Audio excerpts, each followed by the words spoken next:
Vrai ou faux? Le processus d'acquisition des compétences en lecture est terminé chez les finissants du secondaire. La réponse est faux. En fait, 41% des étudiants du réseau collégial public québécois échoueraient à au moins un cours en première session. Or, cet échec serait en lien direct avec des difficultés de lecture. Par ailleurs, près d'un étudiant collégial sur 5 considère avoir grandement besoin d'aide pour comprendre et analyser des textes.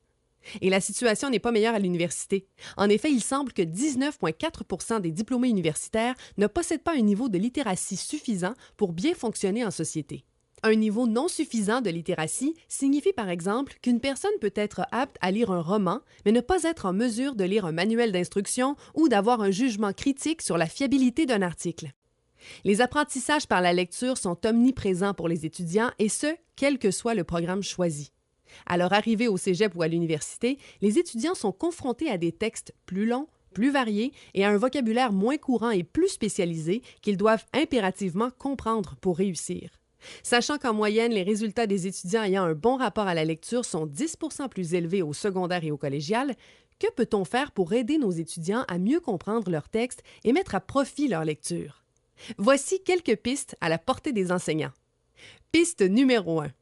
L'enseignant peut d'abord expliquer aux étudiants comment lire un texte dans sa discipline et préciser ses attentes par rapport aux résultats attendus de la lecture. Concrètement, il peut servir de modèle en lisant un texte disciplinaire à voix haute, en verbalisant sa pensée et en soulignant les éléments qu'il choisit de prendre en compte. Piste numéro 2. Une autre façon d'aider les étudiants à mieux lire un texte disciplinaire est de permettre aux étudiants de verbaliser entre eux leur compréhension de leur lecture et de confronter leur vision des choses, que ce soit par un atelier, une table ronde, un forum sur Internet, un cercle de lecture, etc. Piste numéro 3. Enfin, présenter des stratégies de lecture efficaces telles les méthodes de surlignement et la synthèse de texte sont un pas de plus vers l'intégration de la matière.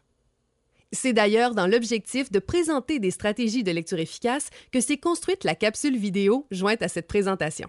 Elle met la table pour vous, enseignants de toutes disciplines confondues, à des discussions fort utiles pour optimiser la lecture chez vos étudiants.